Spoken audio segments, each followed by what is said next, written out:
আজকে আমরা সমাধান করব 2024 সালে আসা রাজশাহী বোর্ডের গতি অধ্যায়ের একটা প্রশ্ন।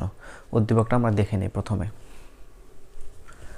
একটা চিত্র দেওয়া আছে, এক্স অক্ষ বরাবর সময় এবং ওয়াই অক্ষ বরাবর বেগ।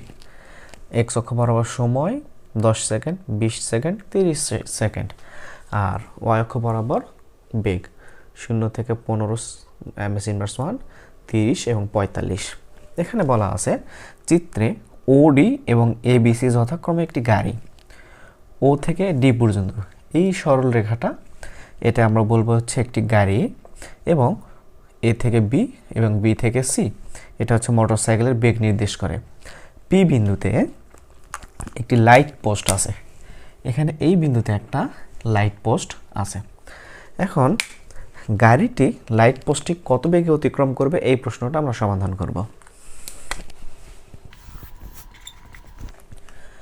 তাহলে আমরা যদি উদ্দীপকটা অথবা গ্রাফটা দেখি, এখান থেকে আমরা দেখতে পাচ্ছি যে 0 থেকে শুরু হলো, আদিবেগ 0 এবং সময় 0।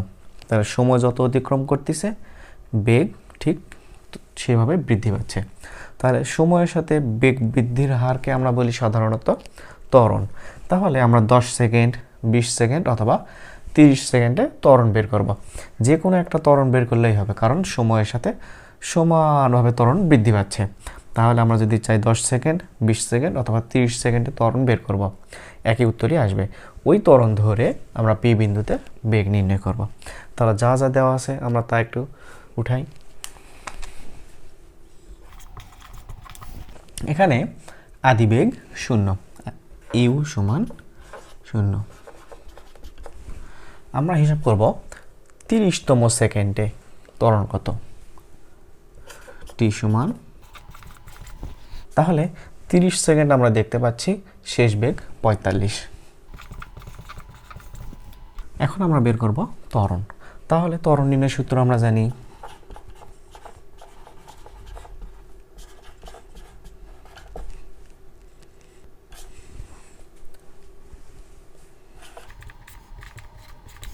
ত্বরণ নির্ণয়ের সূত্র এ সমান ভি মাইনাস ইউ ডিভাইডেড টি। মান বসাই দিব, ভির মান 45,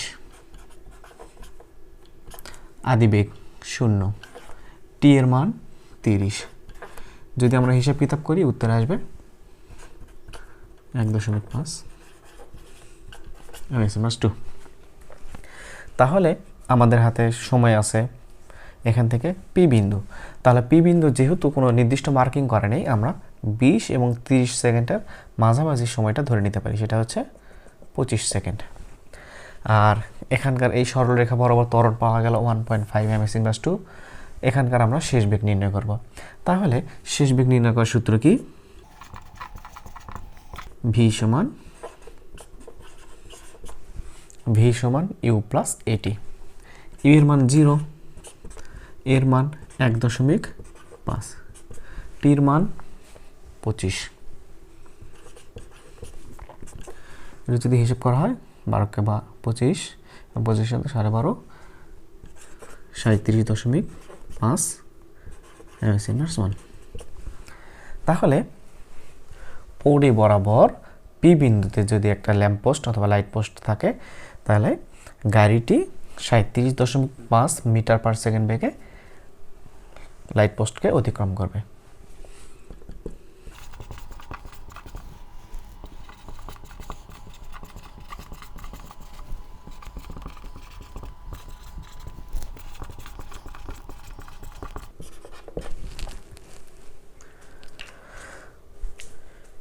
ঘ নম্বর প্রশ্নে বলা আছে 30 সেকেন্ডে গাড়ি ও মোটরসাইকেলের অতিক্রান্ত দূরত্ব সমান হবে কি?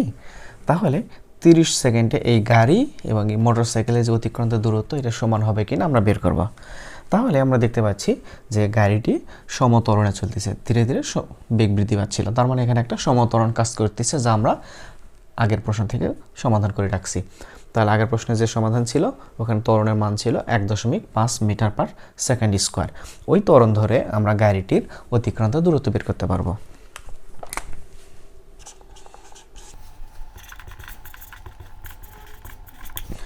গাড়ির ক্ষেত্রে তাহলে আদিবেগ 0,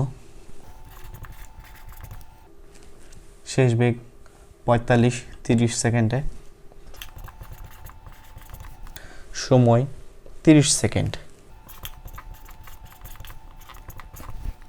তাহলে আদিবেগ, শেষ বেগ, সময় এবং সরণ, এই চারটা সমন্বয়ে আমরা সূত্র জানি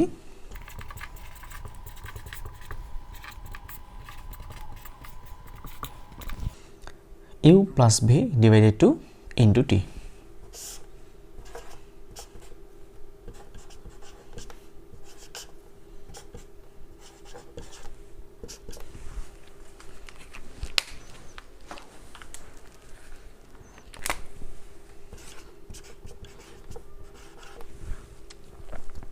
তাহলে গাড়িটি 30 সেকেন্ডে 675 মিটার পথ অতিক্রম করবে।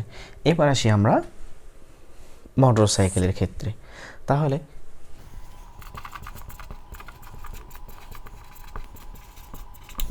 মোটর সাইকেলের ক্ষেত্রে আমরা একইভাবে দেখতে পাই,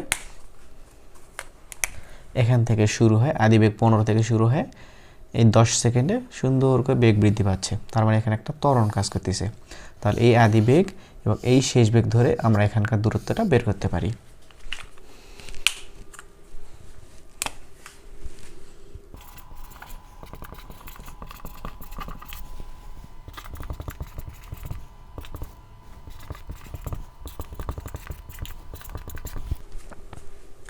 আদিবেগ 15, শেষ বেগ 30, সময় 10 সেকেন্ড।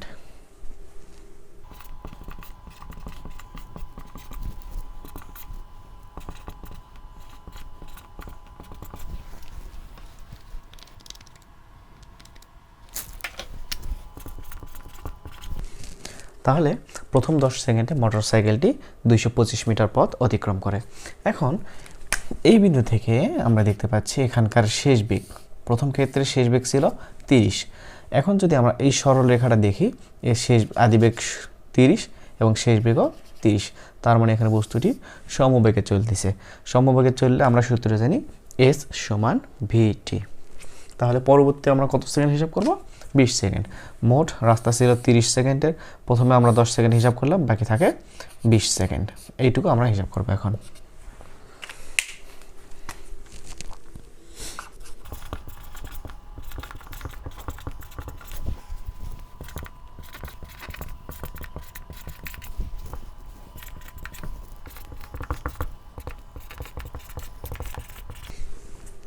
তাহলে পরবর্তী 20 সেকেন্ডে মোটরসাইকেলটি 600 মিটার পথ অতিক্রম করবে।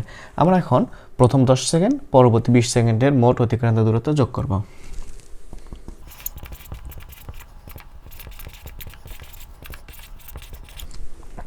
তাহলে 30 সেকেন্ডে গাড়িটি অতিক্রম করে 675 মিটার এবং মোটরসাইকেল অতিক্রম করে 825 মিটার। সুতরাং আমরা বলতে পারি 30 সেকেন্ডে গাড়িটি এবং মোটরসাইকেলটির অতিক্রান্ত দূরত্ব সমান হবে না।